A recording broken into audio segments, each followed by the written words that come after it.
सफाई और आउटसोर्स कर्मियों के शोषण के खिलाफ कांग्रेस का मशाल जुलूस, निगम प्रशासन को घेरा। आदिवासियों की जमीन पर भूमाफियाओं का कब्जा, राज्यपाल से की गई शिकायत। कब्रिस्तान के लिए परमिट सिस्टम खत्म करने सौंपा ज्ञापन, शव यात्रा की अनुमति व्यवस्था से मुस्लिम समाज नाराज।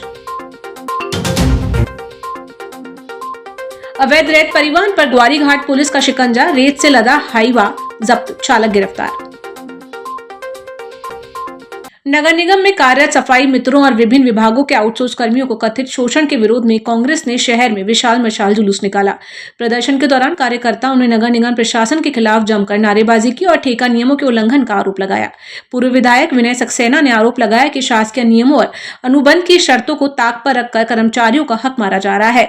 विरोध प्रदर्शन का असर ये हुआ कि निगम प्रशासन ने त्वरित कदम उठाते हुए सफाई और आउटसोर्स कर्मियों के लिए 6,11,000 रुपए का चेक जारी किया। साथ ही निगमायुक्त ने आश्वासन दिया कि भविष्य में सभी कर्मियों का भुगतान समय पर सुनिश्चित किया जाएगा। इस आंदोलन में कांग्रेस, युवा कांग्रेस और NSUI के बड़ी संख्या में कार्यकर्ता शामिल हुए। नेताओं ने चेतावनी दी कि यदि शोषण बंद नहीं हुआ और नियमों का पालन नहीं किया गया तो आने वाले समय में आंदोलन और भी उग्र होगा।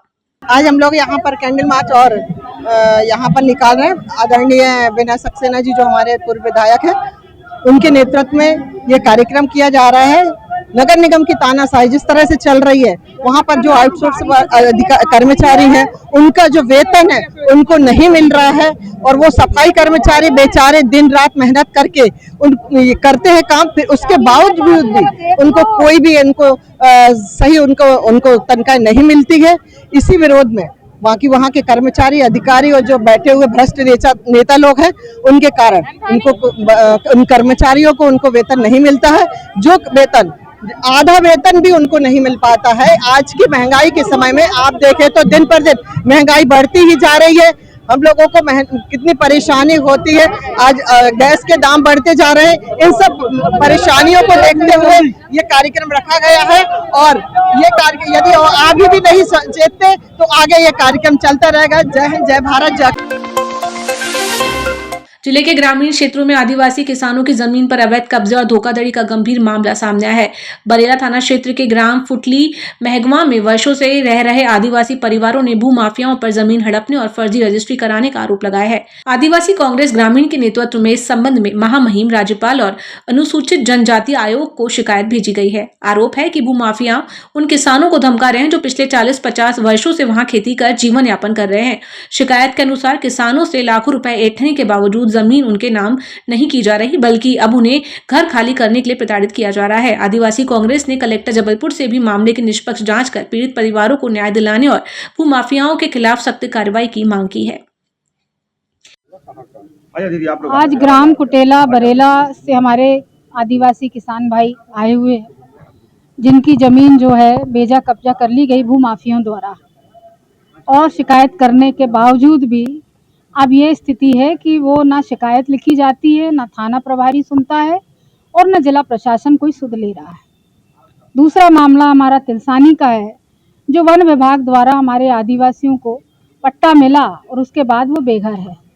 आज पूरे मध्य प्रदेश की ये स्थिति है कि जहां आदिवासी रहता है उसको वहां रहने नहीं दिया जाता, मुआवजा के बदले मुआवजा नहीं दिया जाता, पट्टा नहीं दिया जाता, बेघर किया जा रहा है।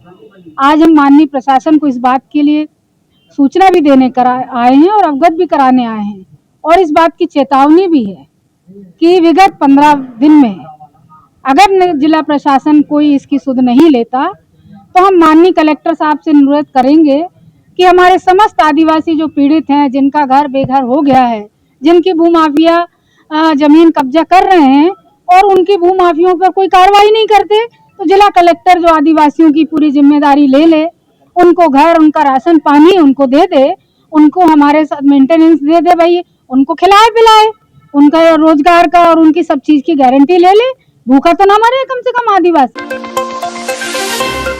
कैंट क्षेत्र स्थित शाहनाला कब्रिस्तान में शव यात्रा ले जाने के लिए प्रशासन द्वारा लागू की गई पूर्व अनुमति की नई व्यवस्था पर मुस्लिम समाज ने गहरा रोष व्यक्त किया है। शाहनाला कब्रिस्तान संरक्षण समिति ने सेना और पुलिस अधिकारियों को ज्ञापन सौंपकर इस आदेश को मानवीय आधार पर अव्यवहारिक बताया है। समिति का कहना है कि अब शव यात्रा निकालने से पहले स्टेशन सेल और कैंट पुलिस से परमिशन लेना अनिवार्य कर दिया गया है, जो बेहद चुनौतीपूर्ण है। पदाधिकारियों के अनुसार मृत्यु जैसी दुखद घड़ी में कार्यालयों के चक्कर काटना और अनुमति का इंतजार करना परिजनों के लिए मानसिक प्रताड़ना जैसा है। खासकर रात के समय या अवकाश के दिनों में ये प्रक्रिया बड़ी बाधा बन रही है। समाज ने मांग की है कि सेना द्वारा पहले की तरह शव यात्राओं को विशेष छूट दी जाए ताकि अंतिम संस्कार की धार्मिक प्रक्रियाओं में कोई व्यवधान न आए। प्रशासन से इस संवेदनशील मामले में नियमों को सरल बनाने की अपील की गई है। शाहनाला कब्रिस्तान में जो मुस्लिम समाज और जो अन्य समाज, मदरासी समाज के जो वहाँ पर लोग दफन होते हैं, उस समस्याओं को लेकर आए। कुछ दिनों से वहाँ पर आने जाने को लेकर बड़ी लोगों को दिक्कतों का सामना करना पड़ता है। किसी के घर में मैयत हो जाती है तो उसे 3-3 जगह परमिशन के लिए जाना पड़ता है और हम लोग उसी समस्या से जूझ रहे हैं। उसको लेकर आज हम लोग कलेक्टर महोदय के पास ज्ञापन देने आए थे। इसके पूर्व हम लोगों ने माननीय विवेक तनखा जी को एक ज्ञापन दिया हुआ है। उसके बाद हम लोगों ने सीओ साहब से भी एक ज्ञापन दे चुके हैं, डीओ साहब को भी हमने एक ज्ञापन दे चुका है। आज हम लोग कलेक्टर साहब के पास आए हैं और बाकी जो भी हमारे आवेदन थे वो बाई पोस्ट हमने सेना के अधिकारियों को पहुंचा दिया है। यदि हमारी मांगों पे 2-3 दिन के अंदर ध्यान नहीं दिया गया तो 15 तारीख को समस्त लोग सदर जामा मस्जिद के पास दोपहर 3 बजे एकत्रित होंगे और वहां से हम लोग एक रैली के रूप में स्टेशन सेल ज्ञापन देने जाएंगे। उसकी पूरी जवाबदेही पुलिस प्रशासन और जिला प्रशासन की होगी, क्योंकि हमने सबको अवगत करा चुका है और हम लोग इस समस्या से बरसों से जूझ रहे हैं। और उसके बाद भी स्टेशन सेल के बाद हमारी समस्या यदि पूरी नहीं हुई तो जीओसी का घेराव होगा। जीओसी के पहले कलेक्टर महोदय का भी घेराव हम लोग करेंगे। गोरखपुर थाना क्षेत्र से इंसानियत को शर्मसार करने वाली घटना सामने आई है, जहां एक पड़ोसी ने पुरानी रंजिश का बदला 1.5 साल के मासूम से लिया। गुलाब सिंह वार्ड निवासी रेखा गुप्ता ने आरोप लगाया कि उनके पड़ोसी राजेंद्र गुप्ता ने उनके 1.5 वर्षीय पुत्र रिशांक को अपने घर ले जाकर उसके हाथ पैर पर धारदार हथियार से हमला कर दिया। हमले में बच्चे की हाथ की नस तक कट गई और अत्यधिक खून बहने लगा। परिजनों के अनुसार आरोपी और पीड़ित परिवार के बीच पिछले 2 वर्षों से सब्जी का ठेला लगाने को लेकर विवाद चल रहा है। आरोप है कि आरोपी ने पहले भी परिवार को जान से मारने और झूठे केस में फंसाने की धमकी दी थी। रेखा गुप्ता नाम है, कैलाशपुरी पहाड़िया से। हमारे बच्चे का हाथ काट दिए गए हैं। गोरखपुर थाने में गए थे, कोई वो नहीं हुआ कि कोई वो हो। 23 तारीख की घटना है। बच्चे का घर के सामने वाले लेके गए हैं बच्चे को खिलाने के उससे, और उसका हाथ काट के हमको गुमराह कर रहे थे और हॉस्पिटल में ले गए। बोले कि हम दवाई का पूरा खर्चा देंगे, बाद में कुछ देने को तैयार नहीं है, उल्टा गाली गलौज कर रहे, मारपीट करने को। ग्वारीघाट थाना पुलिस ने अवैध रेत उत्खनन और परिवहन के खिलाफ कार्रवाई करते हुए रेत से लदे एक हाईवे को जब्त किया है। 12 मई को मुखबिर से मिली सूचना के आधार पर पुलिस ने दुर्गानगर के पास घेराबंदी की। इस दौरान हाईवा को रुकवाने का प्रयास किया गया, लेकिन चालक ने वाहन को विसर्जन कुंड की ओर भगाने की कोशिश की। पुलिस ने पीछा कर घेराबंदी की और ट्रक को रोक लिया। पूछताछ में हाईवा चालक राकेश ठाकुर निवासी पनागर ने बताया कि वह वाहन मालिक के कहने पर बेलखाड़ू से अवैध रेत लेकर जा रहा था। वाहन में लोड रेत के संबंध में चालक कोई भी वैध दस्तावेज या रॉयल्टी पेश नहीं कर सका। पुलिस ने रेत सहित हाईवा को जब्त कर चालक और मालिक के विरुद्ध बीएनएस और खान एवं खनिज अधिनियम की विभिन्न धाराओं के तहत मामला दर्ज कर लिया है। मामले की आगे की जांच जारी है। रांची थाना क्षेत्र के बाबूनगर खेरमाई मंदिर से लगे जंगल में बुधवार सुबह एक युवक की लाश मिली। सूचना मिलते ही मौके पर पहुंची पुलिस ने शव को कब्जे में लेकर पोस्टमार्टम के लिए मेडिकल कॉलेज अस्पताल भेज दिया। पुलिस के अनुसार युवक की मौत करीब 10-12 घंटे पहले हुई होगी, जिसकी शिनाख्त के प्रयास किए जा रहे हैं। मामले में चौंकाने वाली बात यह रही कि मृतक की पीठ पर चोट के निशान पाए गए हैं, जिससे हत्या की आशंका जताई जा रही है। स्थानीय लोगों के अनुसार इलाका अवैध शराब निर्माण के लिए कुख्यात है और खमरिया व रांची थाना सीमाओं से सटा हुआ है। पुलिस अधिकारियों का कहना है कि मौत की असली वजह पोस्टमार्टम रिपोर्ट आने के बाद ही स्पष्ट हो पाएगी। फिलहाल पुलिस घटनास्थल के आसपास के साक्ष्य जुटाने और मृतक की पहचान करने में जुटी हुई है। नेताजी सुभाष चंद्र बोस मेडिकल कॉलेज में कर्मचारियों की समस्याओं का निराकरण न होने पर मध्य प्रदेश लोक स्वास्थ्य एवं चिकित्सा शिक्षा संघ ने आर पार की लड़ाई का ऐलान कर दिया है। संघ ने अधिष्ठाता और को अल्टीमेटम देते हुए स्पष्ट किया कि 10 अप्रैल को दिए गए ज्ञापन के बावजूद अब तक मांगों पर कोई कार्रवाई नहीं हुई है। कर्मचारियों की मुख्य मांगों पर अधीक्षक कार्यालय के कर्मियों की शेष सीपीएफ राशि को एनपीएस खाते में समायोजित करना, कर्मचारियों के बैंक खातों को सैलरी अकाउंट पैकेज में बदलना और सर्विस बुक का सत्यापन शामिल है। आज कर्मचारी संघ के द्वारा जो ज्ञापन दिया गया है, पहले भी दिया गया था, तो उसकी जो उन्होंने 6 पॉइंट थे, तो उसमें पॉइंट वाइज काफ़ी कुछ निवारण तो कर दिया है, काफ़ी कुछ कर दिया है। थोड़े बहुत जो सीपीएफ और एनपीएफ का जो है वो प्रचलन में है, बाकी तो सारी चीज़ें उसमें करीब करीब हो चुकी हैं।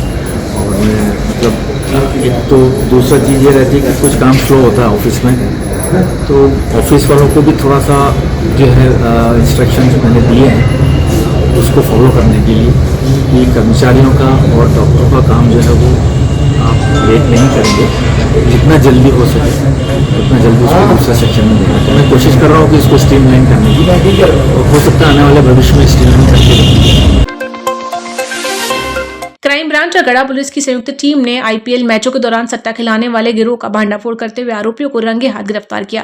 पुलिस अधीक्षक संपत उपाध्याय के निर्देश पर की गई इस कार्रवाई में प्रेमनगर स्थित एक मकान से जयप्रकाश यादव 51 वर्ष और अमित कुशवाहा 35 वर्ष को दबोचा गया। पुलिस ने आरोपियों के कब्जे से एक laptop, 11 mobile phone, pen drive, calculator, सट्टा पर्चियां, डायरियां और 6,200 रुपए नकद बरामद। हमारी गोसलपुर को कल सूचना मिली थी कि रामसागर तालाब जो है गोसलपुर में, उसमें 2 लोग नहाने गए थे और एक को बचाने के चक्कर में दूसरा भी डूब गया है। दोनों भाई हैं और डेरे में यहाँ पर रहते हैं। एक व्यक्ति की आज लाश मिल गई है जिसका नाम अर्जुन है, और दूसरा जो इरावल है उसकी खोजबीन की जा रही है। वहाँ एसडीआरएफ की टीम और हमारे स्थानीय गोताखोर लगे हुए हैं। मौके पर टीआई एसडीओपी तहसीलदार डटे हुए हैं और लगातार दूसरे लाश की भी तलाश की जा रही है। राजस्थान के झालावाड़ा निवासी लोकेश सिंह 25 वर्ष की जबलपुर में हुई संदिग्ध आत्महत्या के मामले में 2 महीने बाद एक चौंकाने वाला खुलासा हुआ है। 3 मार्च को लोकेश का शव ग्राम सूखा के पास नहर किनारे एक पेड़ से लटका मिला था। उस समय पुलिस ने मर कायम कर शव परिजनों को सौंप दिया था, लेकिन अब युवक का एक सुसाइड वीडियो सामने आया जिसने घटना को नया मोड़ दे दिया। वीडियो में लोकेश ने अपनी मौत के लिए ससुराल पक्ष के लोगों को जिम्मेदार ठहराते हुए गंभीर आरोप लगाए हैं। बताया जा रहा है कि लोकेश पिछले 1.5 साल से जबलपुर में रहकर कुर्सी बेचने का काम करता था। मौत से ठीक पहले रिकॉर्ड किए गए वीडियो के वायरल होने के बाद मृतक के पिता तूफान सिंह ने पुलिस से न्याय की गुहार लगाई। नुनसर पुलिस चौकी के वीडियो को साक्ष्य के तौर पर शामिल कर मामले की जांच फिर से शुरू कर दिया। पुलिस ससुराल पक्ष के लोगों से पूछताछ की तैयारी कर रही है। पिता का नाम अरसिंह कच्चावा, दद्या सासू का नाम साबू भाई कच्चावा।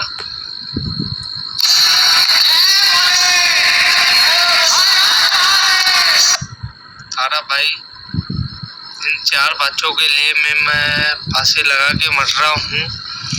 ये रस्सी है मेरे साथ। इनको जो भी सबक सिखाने चाहते हो आप सभी जातवासियों लोगों के, यही है बस। इंदर सिंह कच्चावा, अरसिंह कच्चावा, तारा भाई, कंकु मेरी सासू, साबू भाई दद्या सासू, इनके लिए मैं आत्महत्या कर रहा हूँ क्योंकि मेरा फोटो वायरल किया है इन्होंने। इसके लिए मैं मरना चाह रहा हूँ। तो किसी को मेरी लाश भी नहीं पाएगी, तो अब आपके हिसाब से देख लेना।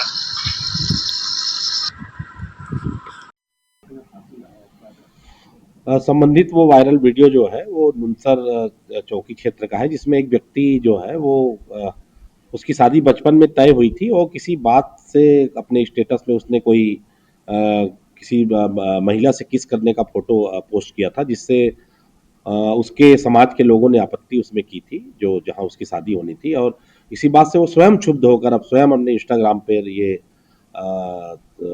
पोस्ट डालकर उसने ग्राम सूखा में फांसी लगा ली थी। इसमें मर्ग पंजीबद्ध कर उसकी जांच की जा रही है। उभय पक्षों के कथन लिए जा रहे हैं और जांच के बाद इसमें साक्ष्य लिया जाकर वैधानिक कार्रवाई की जाएगी।